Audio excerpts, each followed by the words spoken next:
So I will introduce Dr. Sushil Patkar. Is one of the very senior spinal and cranial neurosurgeon from India. And you can see his affiliations. He is on various committees and various president position he has honored. And he's one of the more dynamic and enthusiastic and innovative neurosurgeons of our country. So I present to you Dr. Sushil Patkar. Thank you, Professor Goel, but you forgot to tell them that I am your student. Okay. That you did not mention. I began my training, I was brought into neurosurgery by Professor Goel when I was loitering around in general surgery, and he motivated me to become a neurosurgeon and then a spine surgeon. Thank you very much, Dr. Goel. So I will begin with simplifying atlantoaxial fixation and some of my innovations, which I hope you may find useful. So I look at, craniovertebral surgery like this. It is a maze through a lot of, difficulties, and you have to simplify it by bisecting like this, like, Moses did through the river Nile thousands of years ago. These are my mentors, no other disclosures. And of course, my wife, who has been my anesthetist for the last 35 years and has been with me. And these are my Egyptian friends, Professor Mohammad Maziad, with whom I share a very long relationship, and Professor Korna, who had invited me in the past for Egyptian spine meetings, and I enjoyed my time in Egypt. So let us begin with craniovertebral surgery. It evolved from this, posterior wiring, then putting bone grafts, then heart shell rings. They were all essentially trying to control the horse, by looking backwards. And when the predominant movement at the atlantoaxial joint is rotation, an operation which will stop the rotation will bring about fixation and bring about fusion. It was Magel in 1986 who described this technique of passing the transarticular screw, which has an excellent operation, but a difficult operation because of the abnormal anatomy of the vertebral artery and about 30% risk of vertebral artery injury. Still, it remained for my friend, Professor Goel, to come out with this technique of posterior plate screw fixation, and which for a long time was denied its position in spinal surgery. And I draw your attention to this article by Tobias Matthew, in which they say how Dr. Goel, for a long time, Dr. Goel's work was being described as work of Volker Sonntag very sadly, Jürgen Harms very sadly. But I'm happy that nowadays people have realized, who is the original author. But then, of course, any technique has got its problem. There was in the chance of vertebral artery and C2 root sacrifice, and there was 3% chance in spite of the best attempts. And therefore, you'll see the recent literature has always been studied with, using neuronavigation and, 3D modeling of the CV junction and, various techniques to prevent vertebral artery injury and spinal cord injury. Necessity is the mother of invention. Research is search again. If you study the course of the vertebral artery to the facet, it is very variable, but there is always strong, dense bone under the facet. The problem with the CT scan is that the CT scan is not done properly. It is left to technicians who do the CT scan like this, and you will never get to study unless you do a 3D reconstruction on the computer console to find out where there is strong bone.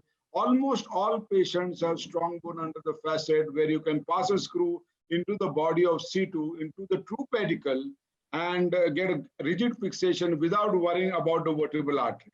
So this is an example. You can study this. This looks like a high-riding vertebral artery, but there is enough bone under this facet. So this is an example. You can see atlantoaxial dislocation, and you can see this technique where the screw is passed directly under the facet into the body. These are divergent screws. And you can see this another example. You did not bother where the screw heads are because it is immaterial once the rod is tightened. So you see this screw passing. Now this is a very high-riding vertebral artery, but if you go under the facet, it can be avoided very easily. So this was the Dr. Goel's construct, and then I came out with this construct of passing the screw under the facet without using the pars or the pedicle as described by Dr. Harms, but instead of subfacetal trajectory and divergent screws, which are biomechanically stronger, and this got published essentially in neurological research some time ago, then British Journal of Neurosurgery, then Global Spine. The VSP plate construct is stronger than a standard plate or standard rod, and polyaxial screw rod is weaker. Because the moment you try to adjust the polyaxial screw rod and open the nut, the implant becomes loose. So this is the VSP construct which I devised, and where you can see that, if you use the VSP construct, you can manipulate the vertebra into the position that you want without any difficulty. So this got published subsequently. These are some examples and long-term results showing fusion taking place across the joint with realignment of the C1, C2. And then I went on to make these special plates, which had this VSP construct. So you had essentially two positions for the C1 screw and two positions for the C2 screw. So you can reposition the screws and get the reduction that you want. So this was the example, of understanding of how it is done. You pass the screws, the subfacetal screw, you can put a spacer, cage, and real concept from the lumbar spine, the Steffi concept, and realign the vertebra. And once you have fixed the top nut, it makes the procedure more simple. So, of course, this got published recently in Journal of Neurosurgery. My friend, Professor Sarat Chandra, was very helpful in getting my work published in Journal of Neurosurgery recently. This was in the month of July 2020. But then still I was worried about the posterior surgery, and then I took my experience in lumbar spinal surgery that essentially posterior surgery is a cantilever construct because of the difficulty in doing anterior surgery in the lumbar spine. But the anterior weight transfer from vertebra using double rods is far superior to posterior surgery and involves lesser disruption of the paraspinal muscles because the line of weight transmission is anterior. It is directly, when you in the C1, C2 joint also, the weight goes from the atlas straight into the body, and therefore fixation across the C1, C2 joint anteriorly is definitely more biomechanically appealing than the posterior surgery. As long as the mandible is going above the C2, 3 disc space, this is a doable operation, and which is in more than 90% of the cases. The detachment of muscles when you do the operation from the front is just a few fibers of the longus scoli. Unlike when you do posterior surgery, the anterior surgery is very simple. There's a big block of bone available to you for fixation, large amount of joint space available for debridement and bone grafting, and no fear of vertebral artery, venous plexus, or division of the C. This is an extension of just anterior cervical fusion. As long as the trajectory is towards the posterior end of the lateral muscle of C1, you are going to get rigid fixation across the joint, and you can use, there are various options like the plate. You can see you don't need much instrument, just a micro drill and a few long retractors. That's about it. This is an example. You can see this, and this, and you can see the bone graft across the joints. And another example of how it is done. And another example, you can put plates if you want and get fusion across the joints. You can see this, you can put a wedge-shaped, the wedge-shaped graft, is very important to put a wedge-shaped graft and a large one so that you can realign the vertebra upwards and backwards in the joint space. And these are some long-term results where you can start seeing solid fusion across the joint. That is the end point of the operation over 6 months. If you're not getting this fusion, that means the operation itself was wrongly planned to begin with. And you can see this is just through a small incision without disrupting the posterior tension band. You are going through muscle planes like anterior cervical spinal surgery, and all the movements of the neck, they remain free. The patient can move on the side, front. There's no issue that you do not disrupt the muscles behind, you do not disrupt the tension band, you do not disrupt the attachment to the C2 spinous process, and all the movements of the neck remain free. And very few implants, very cheap implant. I know Egypt is like India. We have got a lot of problems regarding, affordability. And you can see this long-term result. The long-term result of any fusion has to be this kind of fusion across the joint. Anything short of this is an incomplete operation. Sometimes you have complications if you don't pass the screw properly, like in this case. Sometimes you can have, if you're not very careful, this is what has happened. And another example where I had a mild weakness of the hypoglossal, but these are all very transient and they disappear within a period of 3 to 6 weeks. Implant failure, any operation which doesn't have complication has not yet evolved. So therefore, one must see your results over a lot of period to decide what complications can take place. But of course, these were the early days when I did not have very good implants.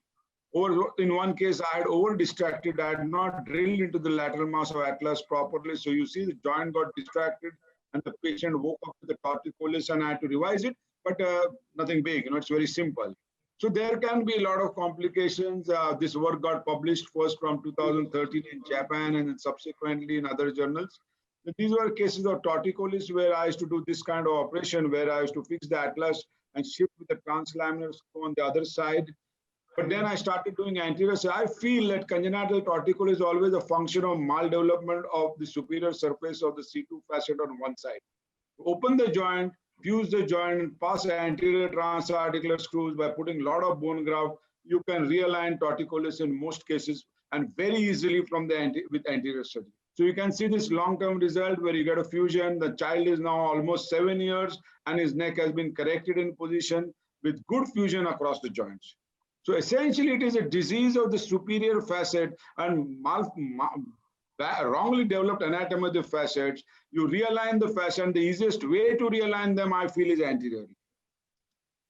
Then, of course, my attention went on to odontoid, some cases of odontoid fractures where you can fix it from the front and tuberculosis. And you can see these are some examples where, this kind of patient where the whole lateral mass on one side in situ is destroyed would have ended up in occipito cervical fixation from behind. So instead, I did in this patient anterior surgery, unilateral anterior surgery, and bicortical purchase of the body of the C2. And this patient got away without any fixation from occiput to C2 cervical spine. So this is another example of anterior surgery. Then odontoid fractures. Everybody knows that type 2 odontoid fractures require surgery. But essentially, what we have to find out is what is an unstable fracture, where there is disruption of alar ligament, where there is loss of facetal alignment, where there is combination of the fracture fragment.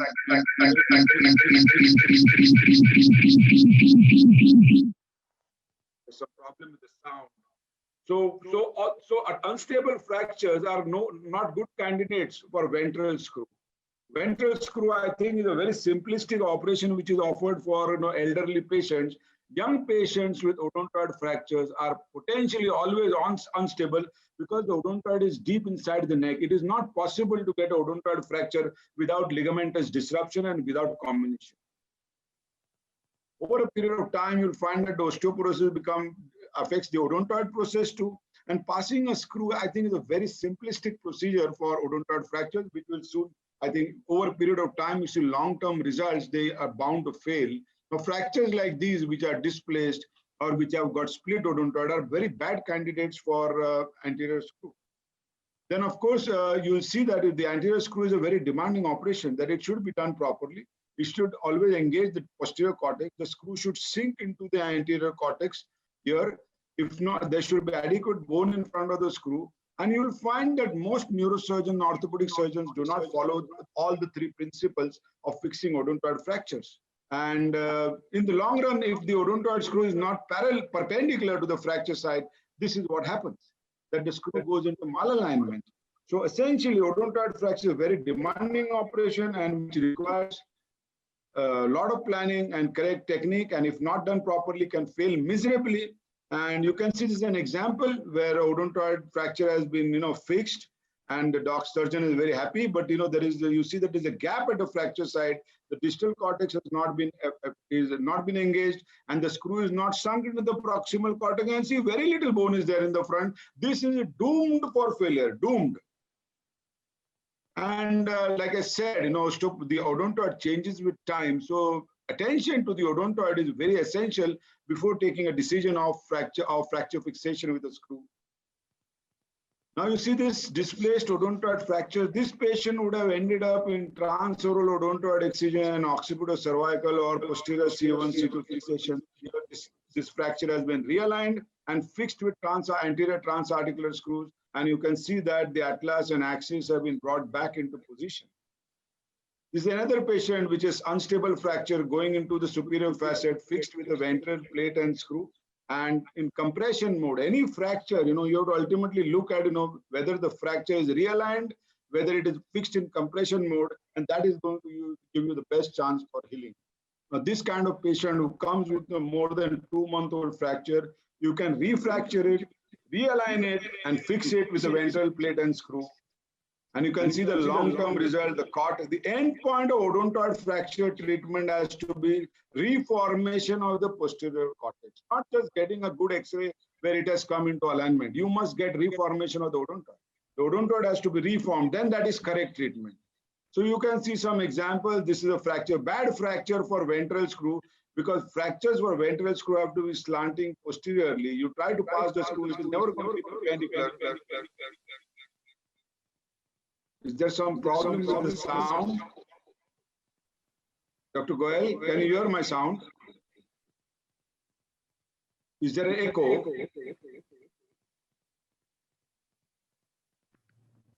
So this is another, when the patient is put into extension, you can see that the fracture opens up. And this is an example how it is fixed with the plate screw construct. And you can see over a period of 3 months, the fracture has healed. The fracture started healing because it is in compression mode. Passing the odontoid screw, if it is not engaging the distal cortex, is not going to be in compression mode. These are other examples of unstable fracture where you see a fracture, you see displacement with atlantoaxial dislocation. You can see the bone grafting of the joints. You can see the anterior transarticular screws and the plate in the front. So this was my construct, a new treatment for treatment of any kind of odontoid fracture. It need not be just anterior slanting, posterior slanting, stable, unstable. Any odontoid fracture you can treat with this technique. And this is a comprehensive technique to treat any odontoid fracture. So even displaced impacted fracture, the concept is a VSP concept where you pass in a VSP plate a screw. As you tighten it, it will bring compression at the fracture site. So this is an anterior slanting fracture, which is a bad fracture for a screw, but can be treated with the VSP plate very beautifully by passing the VSP plate and correcting it and in compression mode. Now this next type is a displaced impacted fracture. What you have to do is impale this with a tap and get it back into position. And once this is done, put a ventral plate, fix the fracture in compression mode with anterior transarticular screws.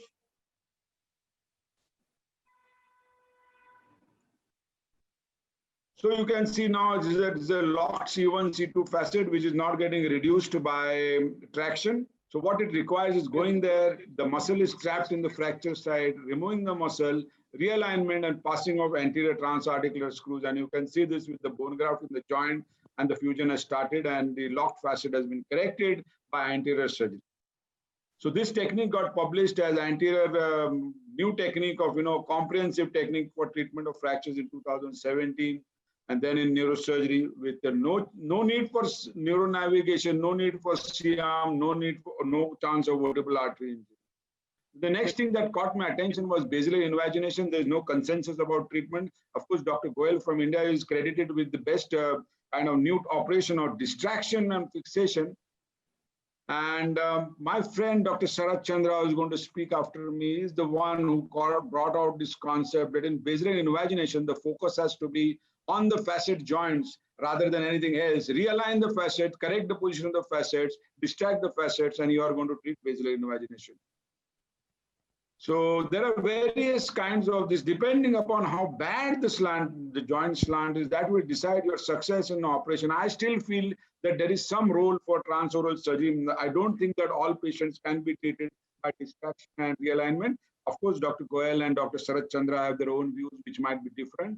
I definitely feel that Dr. Sarat Chandra's technique from distraction compression is a very, very fantastic technique, but it cannot be done by everybody. It requires a lot of training.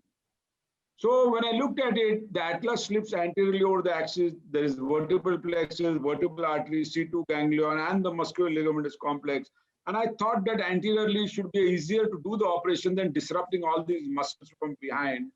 So the concept is very similar of just applying anterior surgery. You can see this example of basilar invagination with atlantoaxial dislocation and with these spacers from the front. And you put the spacer and you can see the long-term result of getting fusion across the joint. And you can see the realignment, distracted joint with the reduced basilar invagination. Another example.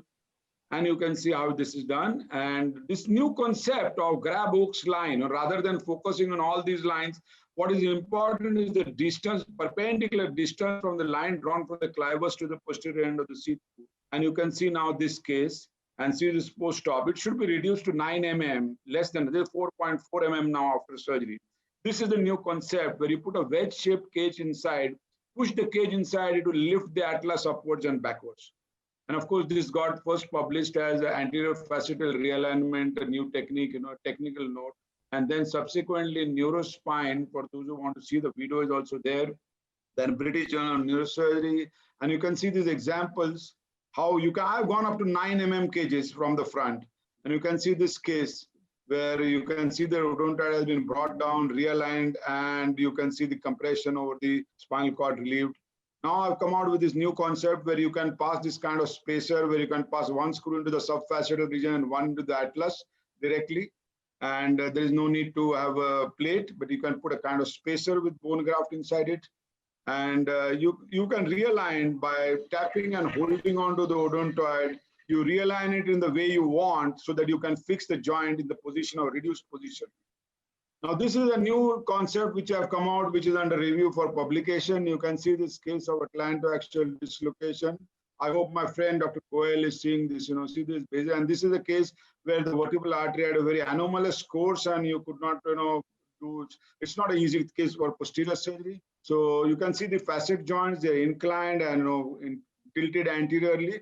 So repositioning of the facet joint and fixing it from the front, you can see there's a bicortical purchase of the C2 body with the bone graft, wedge-shaped bone graft in the front, and see the amount of distraction.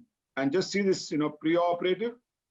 And now you see the post-operative picture with the distraction. This is the new concept, the Patkar plate. I have devised a new kind of plate which has got, a hold where there's no need to go and dissect the atlas. You can pass the screw through the joint into both the atlas. And then you can fix it in the body, and you can see you got a bicortical purchase in the one. This is a long-term 6-month follow-up result where the implant is holding beautifully, and on flexion and extension, there is no movement between the C1 and C2. So this is a new concept which I have come up with. Of course, my technique of anterior surgery is also there in Journal of Neurosurgery. The video is there for those who want to learn.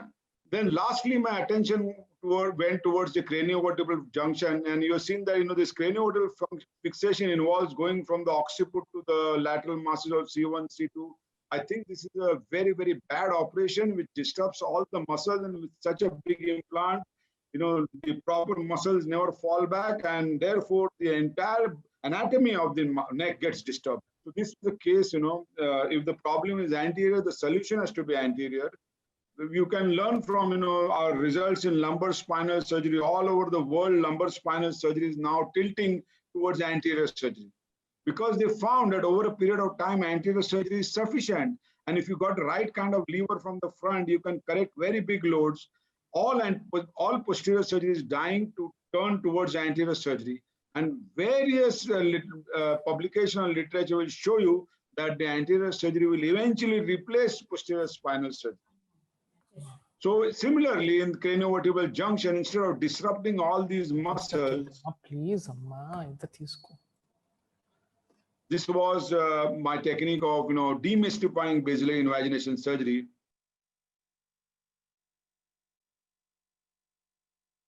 One minute.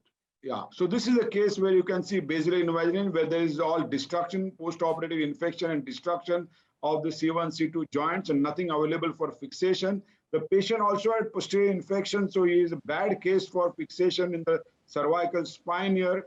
So I devised a new operation where I transfer the weight of the cervical spine anteriorly onto the occiput directly.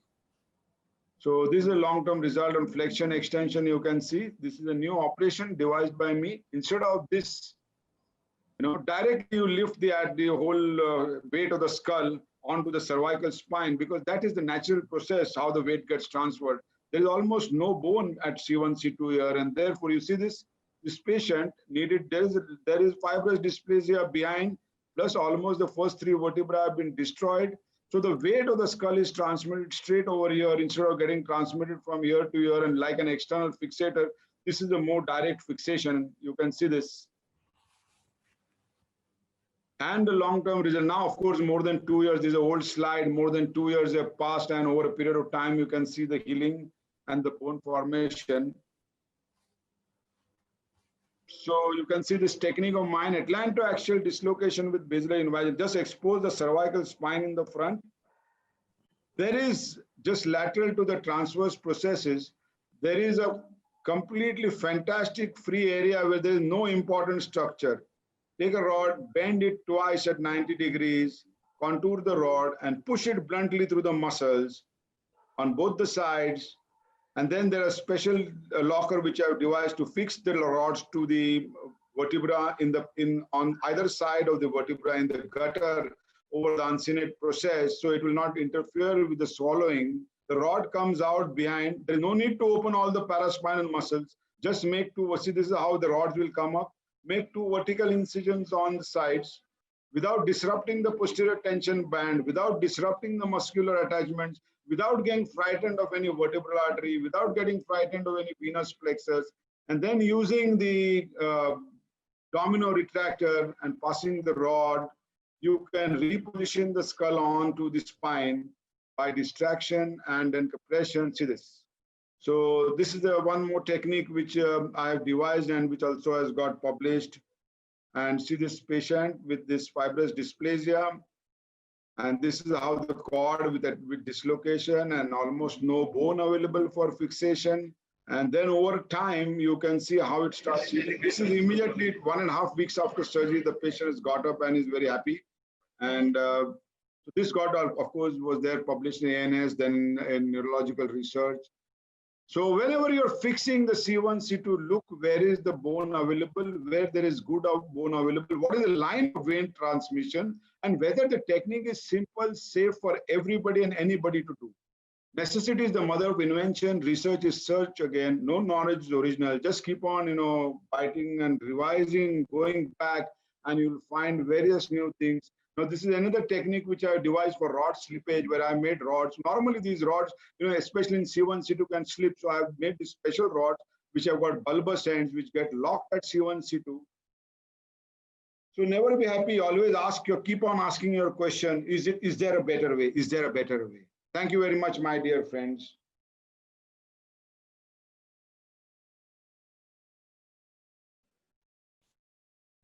Thank you. Dr. Ali? He is muted. He is on mute. Dr. Ali? Yes, Dr. Good. Yeah, Dr. Ali, now can you put the video of Dr. Sarat Chandra on, because we are already quite late.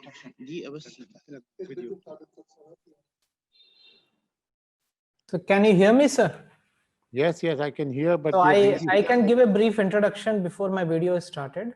Video So I thought I will. So thank you once again for this opportunity for me to speak here. I thought before I have been speaking so much about my technique of DCR. So I thought I will just speak about how to manage various complications of CV junction in this video. This is not my video.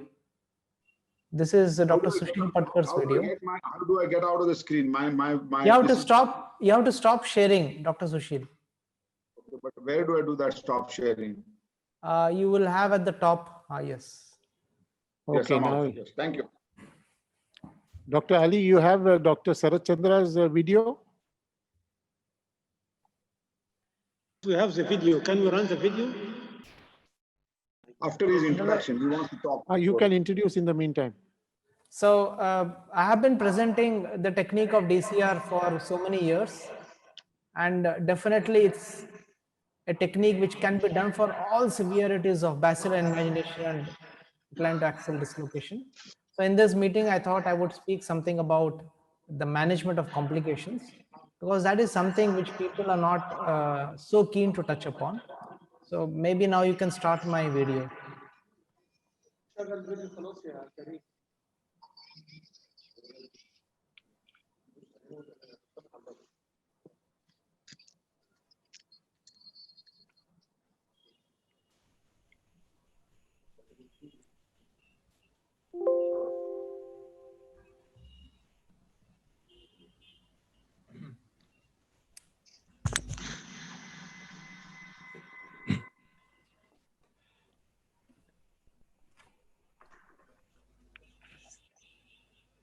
The video will be running. Afternoon.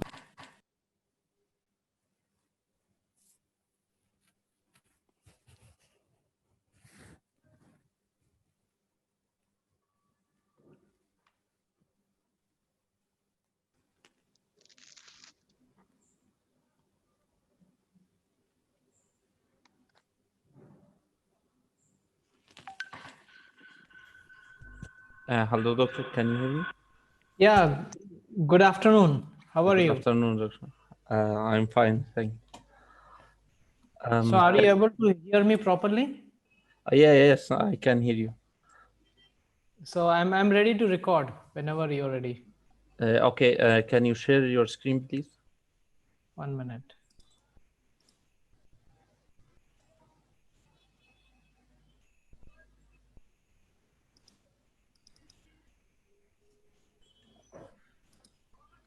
Can you see my screen? Yeah, Yes. I can see it clearly now. Okay, very good. Okay. Okay, we can start whenever you want.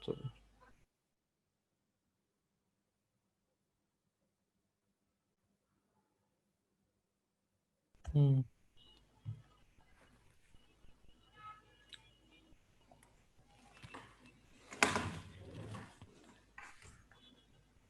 So let me silence my phones. Okay. Okay. So should I start? Yeah, you should start right now. I'll just keep, so my time is 15 minutes, isn't it? Yeah, I think.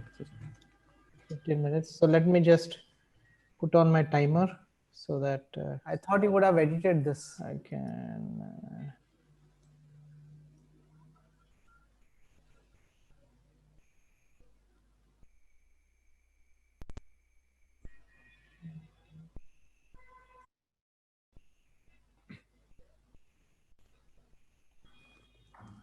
Okay. Okay. So good morning, good afternoon, and good evening to all the delegates watching these presentations. It's a pleasure and honor to be invited for this forum to make my presentation. I would be presenting today on the complications and its avoidance for an extremely challenging pathology, which is a craniovertebral junction.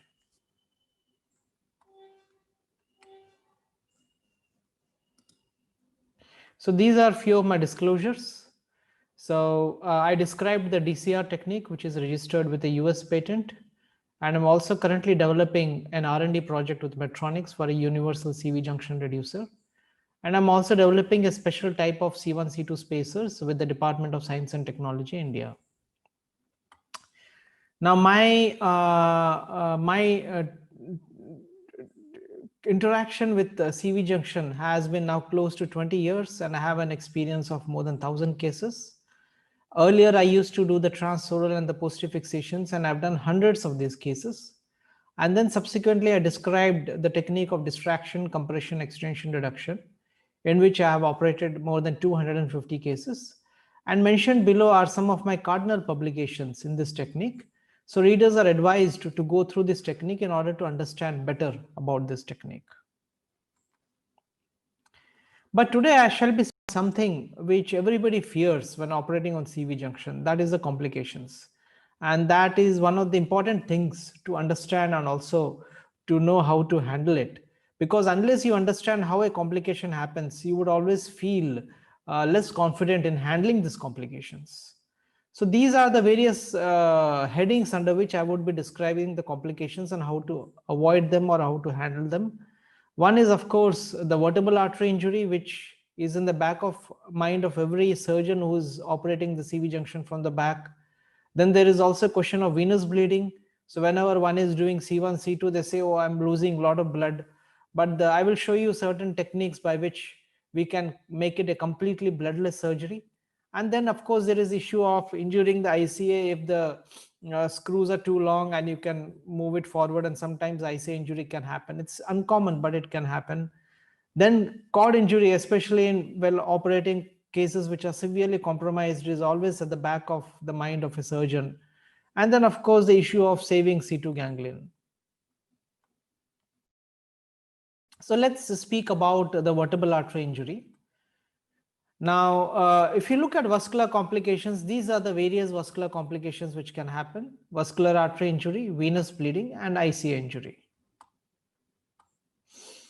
Now, vertebral artery injury can happen while putting C2 screw, especially if the pars is too thin, less than 7 millimeters. The reason 7 millimeters has been advised is because the diameter of the screw is 3.5 millimeters. So we would like to have at least twice the diameter of a of the screw to be present in the bone for allowing the screw to go optimally.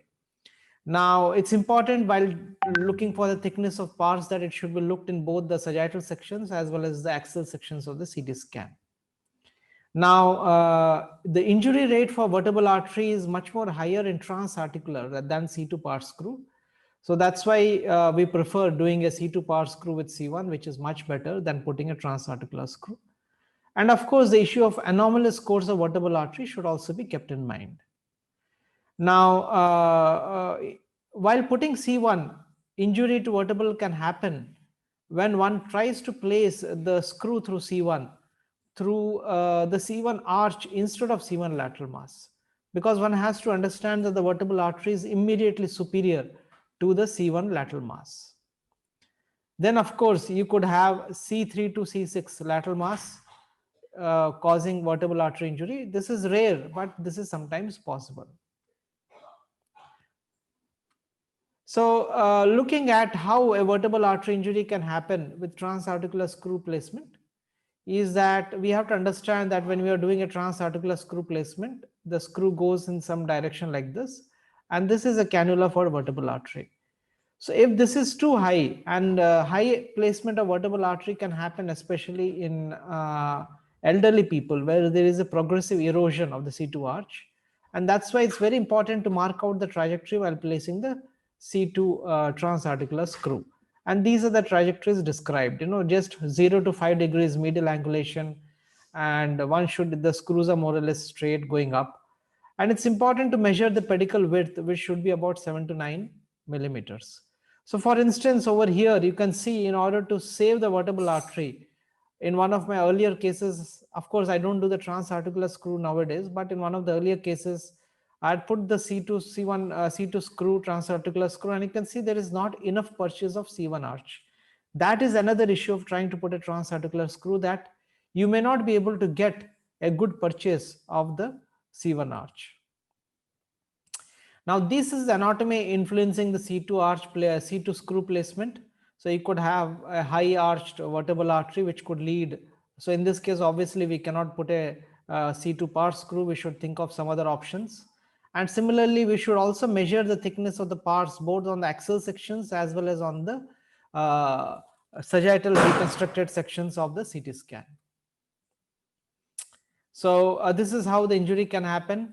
So what do you do if you have a vertebral artery injury? So definitely the algorithm is that I always prefer to do an angiogram whenever I operate, CT angiogram whenever I do CV junction anomalies. And it's important to first place the screw on the non-dominant side. And when there is no injury, only then you should progress to the dominant side. If you do have injury, what do you do? Especially when you're putting screw in this transarticular screw and there is a vertebral artery injury. The advice is place the screw anyway. And in this case, if you're not placed the second screw, avoid placing the second screw. It's very important to do an angiogram to look for formation of any pseudoaneurysms. And if there's a formation of pseudoaneurysms, then an endovascular treatment could be considered. It's important to also give warfarin treatment because this can lead otherwise to the posterior inferior cerebellar artery thrombosis. It's very important to understand what are the contraindications for atlantoaxial transarticular screw. It could be high riding foramen transversorium, as in this case, ectatic vertebral artery, extensive erosion, fixed subluxation, and thoracic kyphosis. So that is something which people don't understand. So if we summarize all the issues of transarticular screw, it is high riding foramen transversorium, ectatic vertebral artery, extensive erosion, and kyphosis is to be considered before putting the screw. Now, pitfalls obviously is that sometimes you may not end up taking a good purchase of the C1 arch.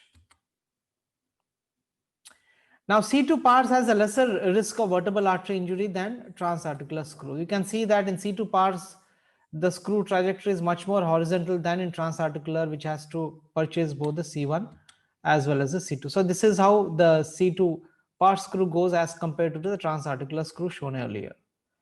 It's very important to understand what is pars and what is pedicle, and we forget that when we are giving the lectures. So pars is a portion which is joining the lamina with the facet. This area is called as the pars. Pedicle is the area which is joining the facet to the body of the vertebral. So when we put C2 screws, invariably we are putting C2 pars screws or C2 pars pedicle screws. So again, this is a technique of C2 pars placement, but I use the half and the under tunnel road technique. So I always imagine that the C1 pars is like a house, and when passing the screw below that, one should always use like making a tunnel under the C2 pars. So I'll show you one case. This is an extremely complex case of CV junction with bacilli invagination. And you can see that the vertebral artery is ectatic. It's right over the area. Now, whenever you have an ectatic vertebral artery, you have to understand that the vertebral artery will be placed in front of the C2 ganglia. So when you see the C2 ganglia, one should cut it very, very carefully. So I will show you a short video on how the vertebral artery got injured here. So when I was cutting the C2 ganglia, it should be done ideally in a microscope. I accidentally cut the vertebral artery. So the step one is to put suction and then put a cotton and then continue cutting the C2 ganglia so that one gets space. And obviously this has to be done under the microscope. So one has to cut the C2 ganglia carefully so that the vertebral artery is now completely bare. Now there would be a lot of venous bleeding also, and that has to be controlled. I prefer using a variable impedance bipolar like from the Sutter company or from Vesalius, which provides excellent hemostasis, especially from veins. So that is continuing the exposure. And now we identify the rent on the vertebral artery. We continue exposing the vertebral artery both proximally as well as distally. Now we apply a clip proximally, temporary clip, temporary aneurysm clip, and another temporary clip distally. Now there's some bleeding from the veins, and that is again controlled with the variable impedance bipolar. And now you can see the rent very nicely. So we open the proximal clip in order to allow us to see the backflow, and that is really encouraging because if there's a backflow, it indicates that there is a good cross circulation. And then we use 90 proline in order to provide sutures. And this is the best way that the vertebral artery should be repaired. So one should not try to pack vertebral artery, especially when there is an injury while exposing the vertebral artery during the C1, C2 exposure. One should always try to primarily repair it. And that is the fundamental way of tackling vertebral artery injuries.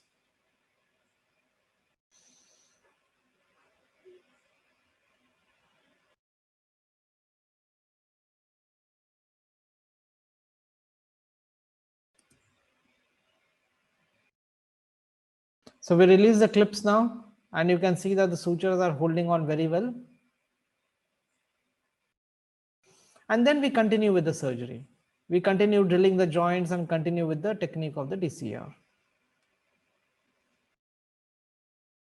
So this is the post-op. You can see it's very nicely reduced using the technique of DCR, and that's a pre-op for comparison. Now this was a 27-year-old female with progressive spastic quadriparesis. You can see severe bacilli invagination, very severe compression of the cord, and you can see there is a very severe kyphosis, and you can see vertebral artery is on the joint on the left side, which is dominant, and the right side is not dominant. So obviously when we are going to expose the vertebral artery on the left side, we have to be extra cautious, and that is why all these exposures should be done using operating microscope. So that's what we did. We mobilized the vertebral artery and did the technique of DCR, and that is what is recommended. To do a proper investigation like CT angio preoperatively, understand which side is dominant, and while doing surgery, mobilize the vertebral artery nicely and then reduce it. And you can see there has been a very good reduction following surgery. That's a pre-op for comparison. And that's the pre-op again, and this is the post-op, and you can see how the vertebral artery has been mobilized. Now, while placing C1 arch, also you could have a vertebral artery injury. And it's very important to understand that when you place C1 arch,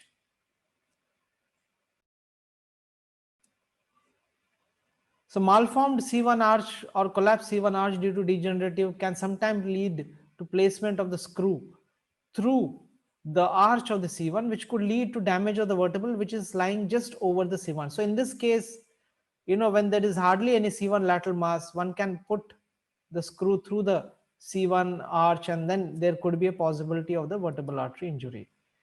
So it is very important to always go through the C1 lateral mass rather than through the arch, because one has to understand that the vertebral artery is just above the C1 lateral mass. Injury to the vertebral while putting C3 to C6 lateral mass is very, very uncommon. In fact, it's been described to be almost 0%. So if one puts the screw properly in the lateral masses, the risk of vertebral artery is very, very unusual. And it's also important to angulate the screws properly. But one has to understand that even partial injury may go unnoticed and it can lead to thrombosis. So doing a post-operative CT scan is very important to know whether there is any injury to the vertebral artery or not. And it's very important to understand the trajectories while putting the lateral mass screws.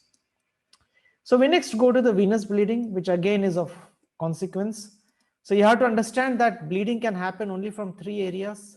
It could be from the C1 facet, or from the C2 pars, or from the C2 spine. That's it. And this is on the right side. There could be no fourth area from where venous bleeding can happen. And one has to understand how the venous bleeding has to be tackled. So first is lateral to the C2 lamina. So you can see that here I'm dissecting the C2 ganglia.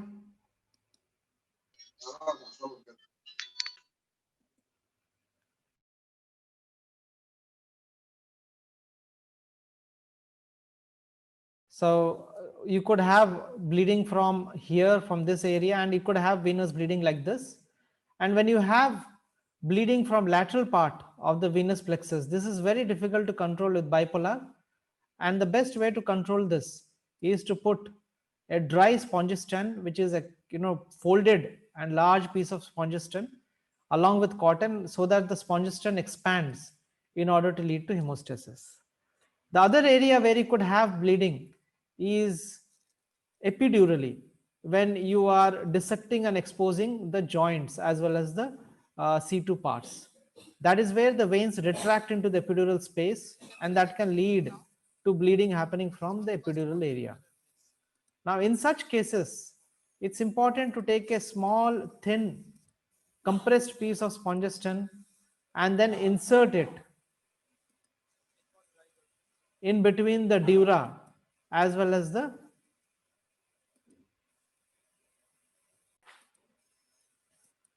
lamina, and that leads to the control of the bleeding. And the third point of bleeding is venous plexus over the C1 lateral mass, and that again can happen while you're cutting the C2 ganglion, and could be controlled again with variable impedance bipolar as well as with cotton. So these are the 3 areas only where you can have bleeding, no fourth area. ICA injury can sometimes happen if the screw is too long, and you can actually injure the ICA, and that is why the proper measurement of screw has to be taken. And there is this line described so that the screw should always go along this quadrant in order to avoid the ICA injury. Cord injury, it's important to avoid cord injury, and one can do that by either pushing the C2 or by pulling the C1. So for instance, this is a case where we have done C1, C2, and I used a construct like this in order to pull the C1 back. So pushing the C2 and pulling the C1 is always safe. So in this case, we used a construct to pull the C1 back while applying C1, C2 screws, and then we had a very good optimal fixation. Similarly, this is a 28-year-old patient with trauma 6 months ago, and you can see we put C1, C2 screws. And in this case, I can show you the video on how we used a distractor in order to push the C2 forward while doing the C1, C2 fixation. So you have to understand that either pulling the C1 or pushing the C2 forward are the safe maneuvers, and they will minimize the injury to the cord whenever they happen. So you can see how we used a temporary screw on the occiput along with a distractor in order to push the C2 here. So C1, C2 has been done in hundreds of cases since Professor Goel has described this, and it's an excellent option for reducible AAD. And this again is a pulling C1 technique. So whenever we do C1, C2, it is advisable to put an Alice forceps on the C1 and pull the C1 backwards. That's very important, especially when one is applying screws on the C1 arch.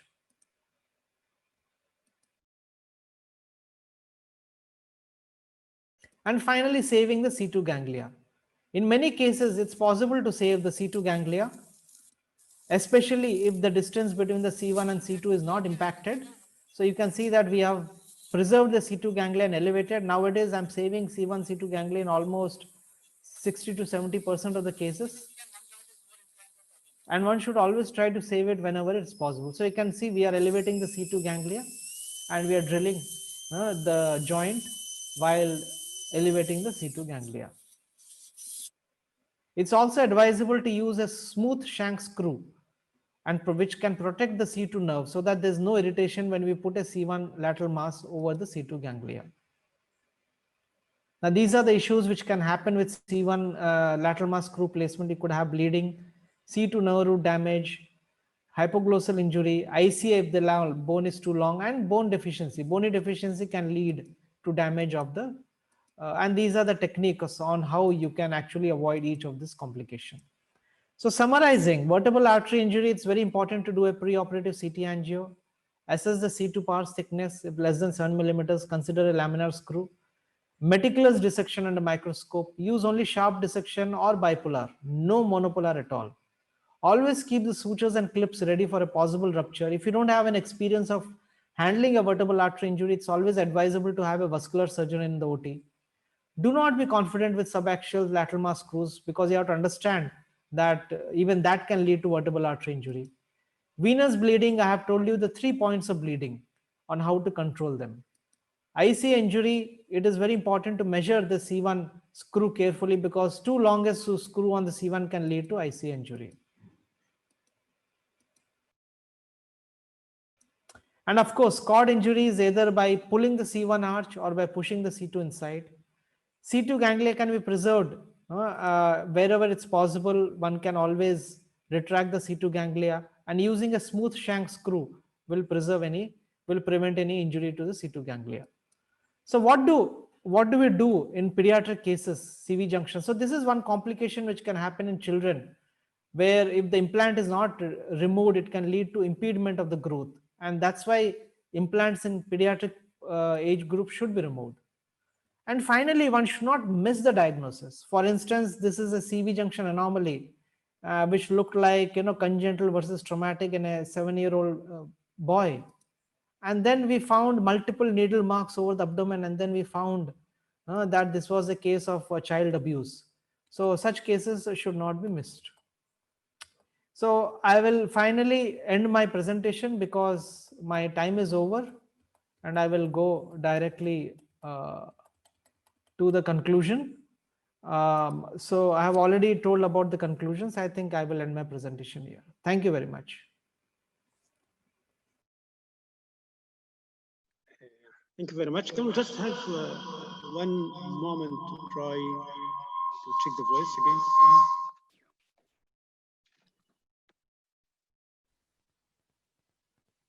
أقفل الميوت بتاعي. Check the voice, the sound for one moment. Dr. Gon, you hear me.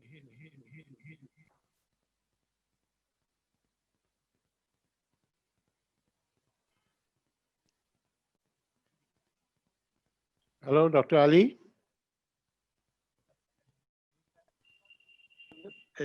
Just one moment, Dr. Goel. We just testing Yes, the yes. sound system in 1 minute. Yes.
Can you hear me, sir?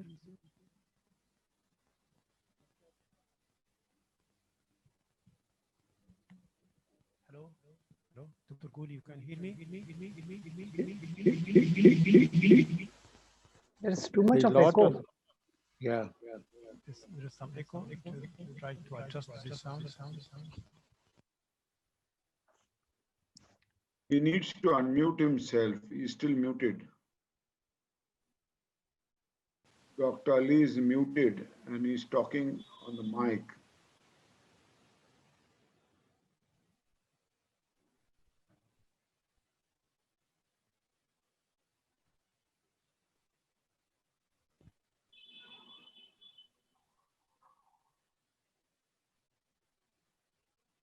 He's asking for a minute. You can understand mime language or lip reading. No, lip reading not possible. There's a mask. Finger reading.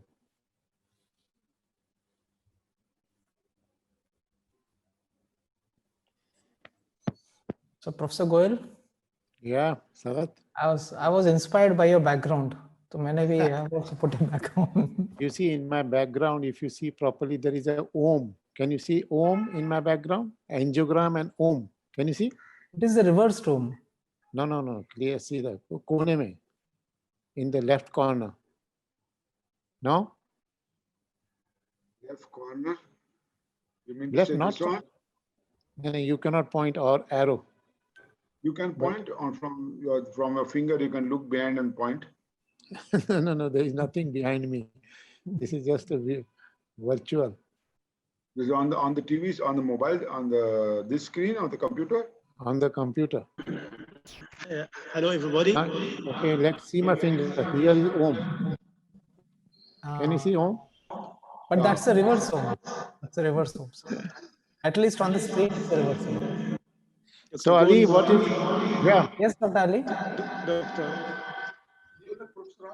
Dr. Gol, may I introduce you, Dr. Gol? Yes, please go ahead. Yes, it's my delight to present you now. You can start your talk. Thank you very much. Okay. But there is some echo, my dear Ali. It will be fixed soon. Okay, are you able to see my slide, Sarat? Yes, sir, we can see. Okay. So let me just go ahead. So craniovertebral junction and spine are quite complex issues, and you can face various problems if you do not understand this region properly. I will like to present some of my thoughts which may be controversial for some, but not for me. That the issue is instability is the problem and stabilization is the treatment. That is the question which I am going to answer. Basilar invagination, as you know, that it was considered to be fixed atlantoaxial dislocation, and decompression was the treatment for several years. Transoral decompression for such cases and foramen magnum decompression for such cases. But then, of course, then there was a revolution in the field of craniovertebral junction when we introduced this concept that there is nothing like irreducible dislocation. You can open the joint, manually manipulate, and reduce the dislocation. For basilar invagination, open the joint, distract the facet, and reduce the dislocation, and realign the craniovertebral junction. So that is the concept that we introduced, and we said that there is no need for decompression. These are unstable issues, and stabilization is the solution. So this is basilar invagination, and this is reduction fixation, basilar invagination, reduction fixation, basilar invagination, reduction fixation. So this was my first case in the year 2000. So 20 years ago, we discussed this. Even for most complex cases, even when there is assimilation of atlas and complex craniovertebral junction and spinal issues, open the joint, reduce the dislocation, and realign the craniovertebral junction. Stabilization was the solution. No decompression was the answer. So we comprehensively have deleted transoral surgery from the domain of books. This was a common operation done earlier and common discussion issue in various conferences. Now, although there are sometimes some cases shown, but this is not a primary subject for discussion. So basilar invagination, we said, is dislocation over C1 over C2, listhesis of C1 over C2, like lumbosacral listhesis. So this was the concept that has lasted for several years.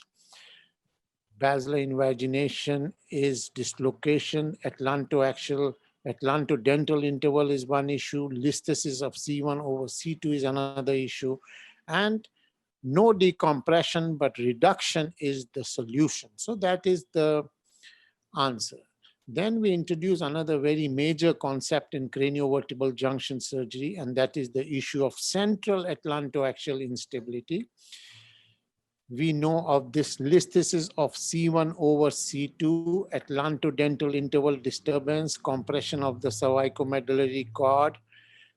This is the listhesis of C1 over C2, and stabilization is the treatment. This one was existing for good 15, 20 years.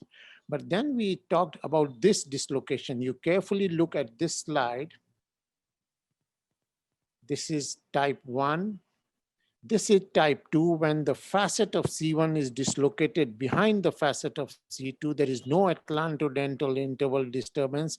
There is no neural compression at the craniovertebral junction. This is an unstable situation, and this needs stabilization.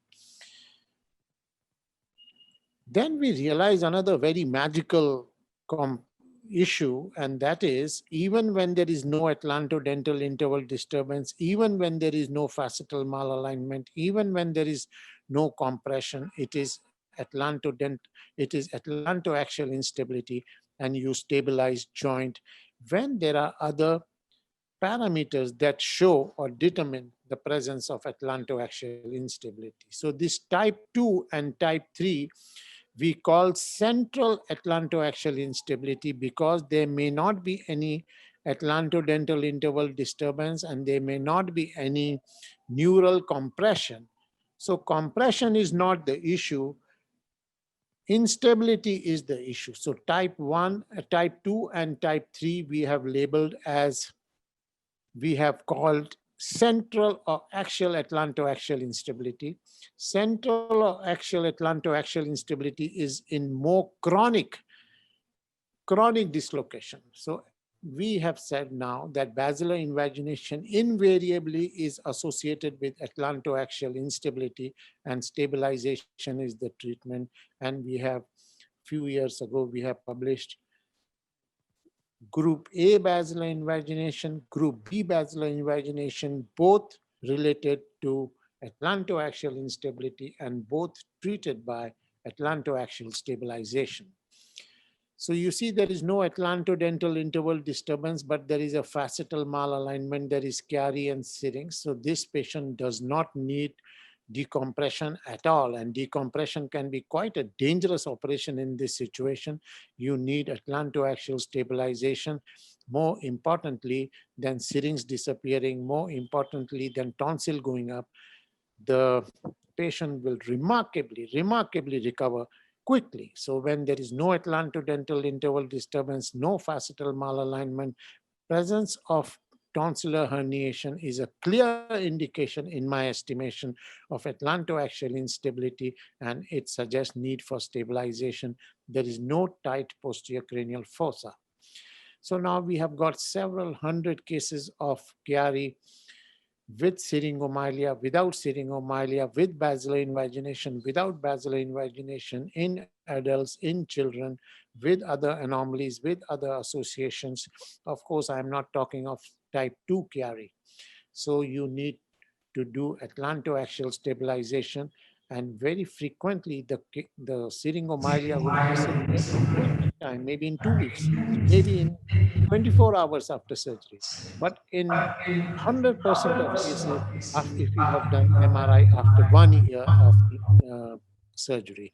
So this is syringomyelia. This is immediate postoperative reduction and delayed postoperative reduction. Of course, we know that syringomyelia reduction is not the issue. Clinical recovery is the issue, and that happens in the immediate postoperative period. So basilar invagination, syringomyelia, Chiari malformation are all secondary to atlantoaxial instability and all need atlantoaxial instability. We have said in several articles that basilar invagination, syringomyelia, Chiari malformation are secondary or reparative or protective maneuvering by nature. So atlantoaxial instability is the cause of Chiari, and without any question or without any doubt, atlantoaxial stabilization is the treatment. Of course, atlantoaxial stabilization is not easy in these cases.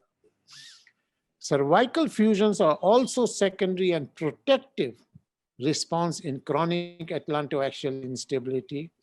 Bifid is a protective and dynamic phenomena. You flex, the bifid closes, you extend, bifid opens. So these are secondary and protective. When you see bifid, it is unstable atlantoaxial joint. When you see multi-level fusions, it is nothing to do with fusion. It is unstable atlantoaxial joint, and what is required is stabilization. So bifid is an indicator of instability. Syringomyelia is an indicator of an unstable atlantoaxial joint in or without the presence of atlantoaxial instability or facetal malalignment. It needs atlantoaxial stabilization.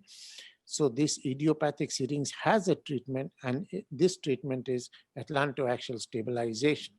So essentially, over the period of time, we have realized that foramen magnum decompression is a non-surgery. It is a waste of surgical time and waste of patient surgical time. And what is required is atlantoaxial stabilization. Kyphoscoliosis, as you can see in the presence of Chiari and syrinx, this kind of scoliosis and kyphosis, you do not need to stabilize the multi-segments of the spine. What you need to do is atlantoaxial stabilization. These are secondary maneuvering by God and by nature. And you see, you stabilize the joint within 2 months of operation, his spine is stable, you see, and straightened. So kyphoscoliosis in selected cases is not a primary issue. You do not need multi-level stabilization. So this central or axial atlantoaxial instability, in my estimation, is a huge new revolution in craniovertebral junction surgery. See, there is no compression in the craniovertebral junction, but bifid is an indicator of atlantoaxial instability, and you need stabilization. Now we have realized that there are several indicators of atlantoaxial instability without manifest craniovertebral junction region compression, but instability is the issue and stabilization is the treatment. Like C2-3 fusion, when you see, is an indicator of atlantoaxial instability, and it indicates the need for atlantoaxial stabilization. In Hirayama disease, which I have discussed earlier, is a situation of multi-level spinal instability. You see, this is on flexion, this kind of hyperdense tissue comes in the spinal canal, and this is an indicator of multi-level instability, and stabilization will be a good form of treatment. Now I want to go to degenerative spine, which is my new issue, may be controversial for some, but it is very heavily published now, so I'm more inclined to present my work.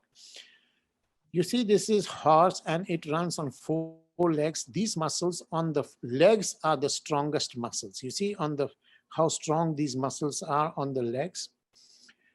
Birds, it has wings, and the wings are also on hands, and the muscles of the hands are very strong in birds. However, in human beings, the muscles are all located in the back of the spine. Not a single muscle is located in the vicinity of the disc. Very thin muscles, longest colli are in the region of the bodies. So my concept is that this disc is not a problem. Disc is not the issue. Problem is the weakness of these muscles which act on the facets, and these muscles become weak and the facetal listhesis is the primary issue. And disc changes and disc, whatever happens to the disc, are secondary issues. So this is a very huge concept in spinal degeneration. Craniovertebral degeneration is a very common issue. This has never been discussed in the literature. Now, recently, of course, there are several articles on this subject. So in the year 2010, this was almost the first article where we talked that C1, C2 can be quite a common site for spinal degeneration. So muscles of the nape of the back become weak in craniovertebral junction degeneration. Joint space becomes reduced. So muscle weakness is first, joint space reduction is second, buckling of the posterior longitudinal ligament is second, and osteophyte formation is a tertiary or a reparative or a protective maneuvering by the nature. So in this situation, this is not the problem. Osteophytes are not the problem. Joint space reduction is not the problem. Problem is instability of the spine. Ossification in the apical ligament is not a primary issue. It is secondary to atlantoaxial instability. This is, you don't need to remove the ossification. You need to stabilize the joint, and that is the answer to this problem. Retroodontoid pseudotumor, which was being called earlier, is like an osteophyte in the craniovertebral junction. It is an evidence of craniovertebral junction instability, and you need to do atlantoaxial stabilization. So this was the first report in the literature where we said that retroodontoid pseudotumor needs stabilization.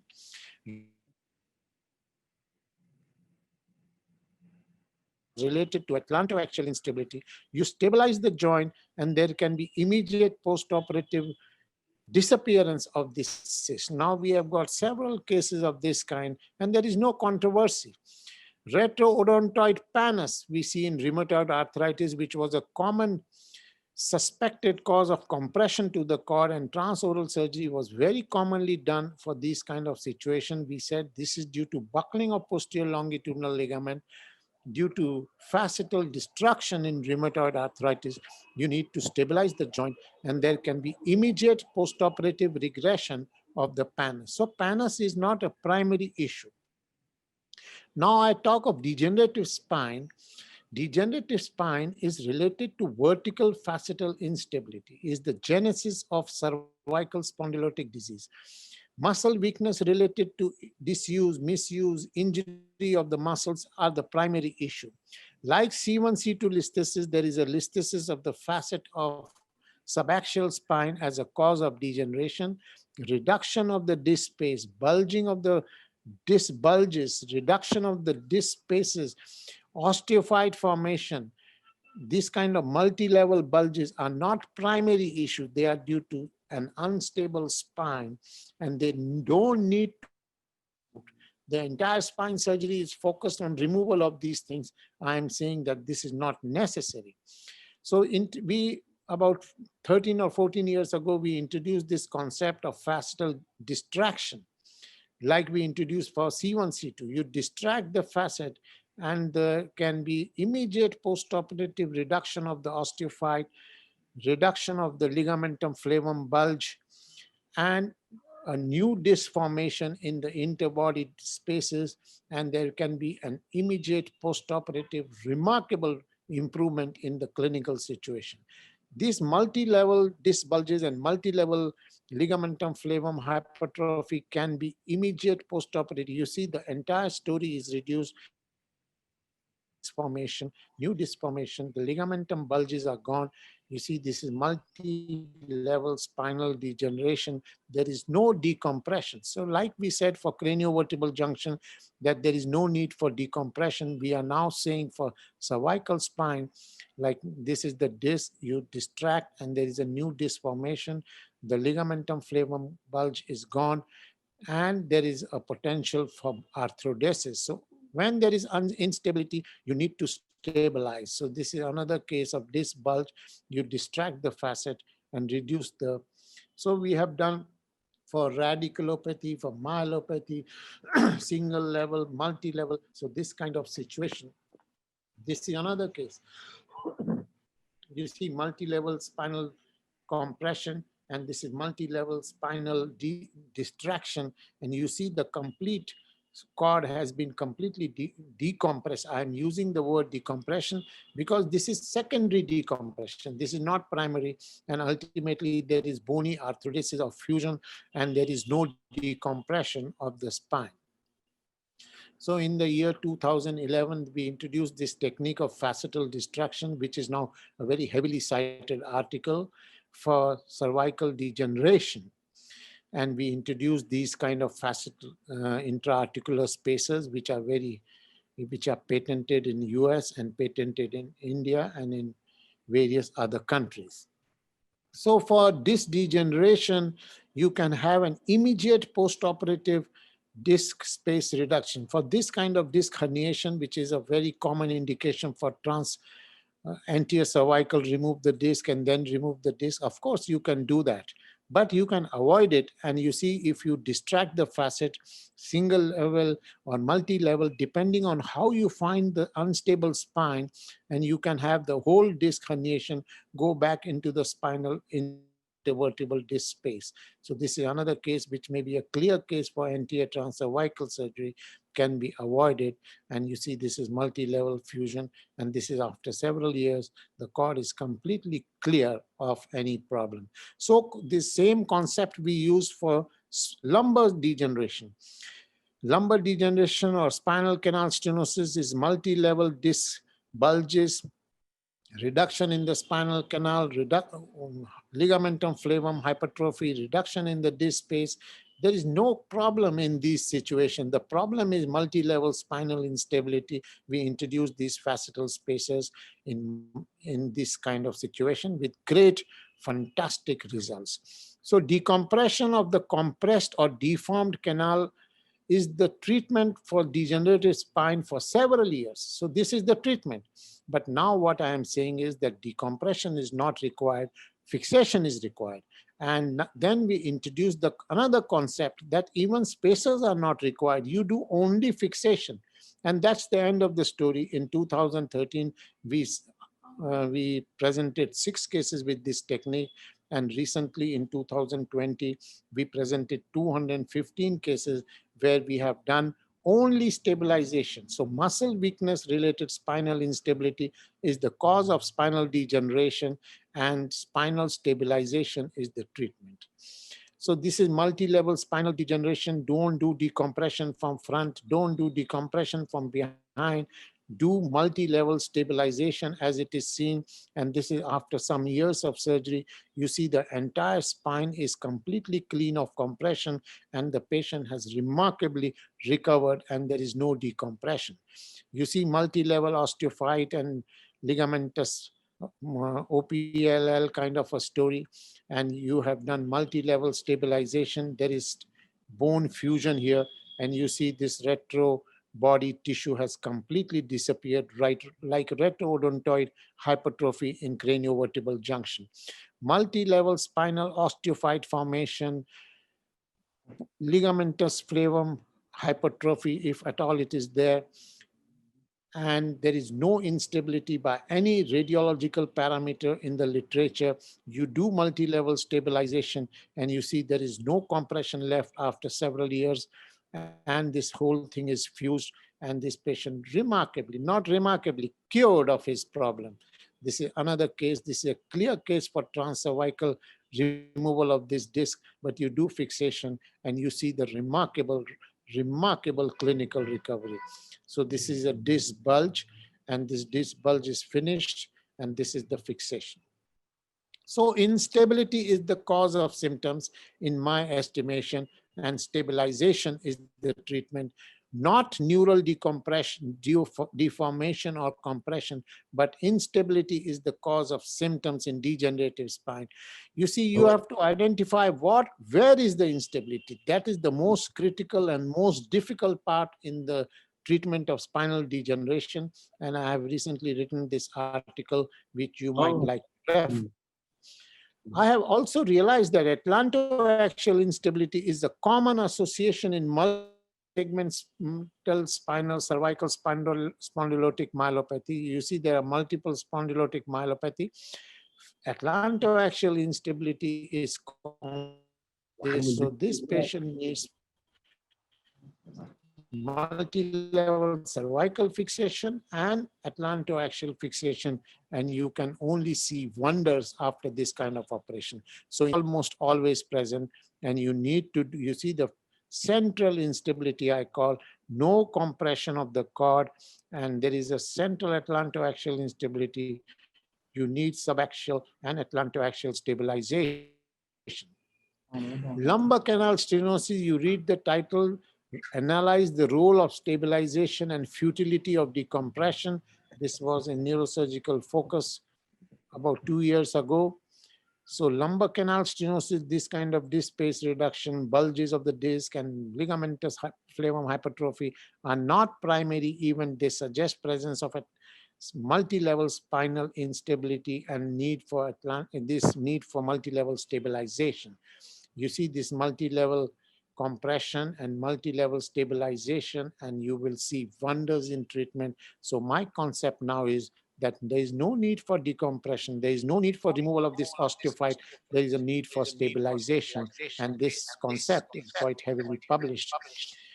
So is there a need for removal of osteophyte, which is the basis of entire spine surgery? I say no. This kind of osteophyte formation, you don't need to remove by any kind of corpectomy. You see the post-operatively, after delayed, the osteophytes disappear spontaneously. You have to identify where is the instability and where the stabilization is required. And this is a recent article which is due to be published in World Neurosurgery, outcome of osteophytes I have published after multi-level cervical stabilization. Is the term degenerative spinal canal stenosis a misnomer? I am saying absolutely. It is a misnomer. It should be multi-level spinal instability. Similar concept about OPLL. I am saying that it may be controversial for some, but not for me at all, that degenerative spine and OPLL have the same origin, same nodal point of pathogenesis, and atlantoaxial instability is common in OPLL and it needs stabilization. This kind of OPLL, there is no need to go from back and do decompression. There is no need to do laminoplasty. There is no need to do any kind of stabilization. It is a manifestation of multi-level instability and it needs multi-level stabilization. So this concept is also quite heavily published in the literature. Is only stabilization the ideal form of treatment of OPLL? I am saying absolutely yes. And recently I also presented my recent work with 52 cases with 100% recovery of symptoms and clinical manifestations. So these kind of patients do not need any kind of corpectomy or decompression. They need multi-level stabilization. This kind of multi-level OPLL needs multi-level stabilization. So we have done this transarticular fixation. I like this Camel's technique. I do introduce 2 screws, sometimes 3 screws, and this is a fantastic, fantastic way of stabilization of the spine. So atlantoaxial and subaxial cervical spinal stabilization, can it revolutionize the treatment of cervical myelopathy related to OPLL and related to spinal degeneration? I am saying absolutely. Can decompressive laminectomy, can corpectomy, can anterior cervical discoidectomy and osteophyte removal, can they all become historical? I am saying absolutely. Is instability the nodal point of pathogenesis of both cervical spondylosis and OPLL? I am saying absolutely. This kind of kyphosis, the entire world will treat by multi-level corpectomy. I am saying that you open your eyes and see the instability, you have to do stabilization. So if there is instability in C1, C2, then you don't have to do anything here. But if there is no instability at C1, C2, even when there is no central atlantoaxial instability, this is a manifestation of multi-level instability. The treatment is multi-level stabilization, and this can be seen in this article of mine, which is, I have a feeling, which is a very fantastic article on the subject. the concept, and I hope you know, maybe a little bit controversial for some, but not for me. My concept is that compression is never primary and decompression is never the treatment. So thank you very much, my dear Ali and other friends in the Egyptian Society. And I hope you have enjoyed this presentation by me and by my other colleagues from India. Thank you very much.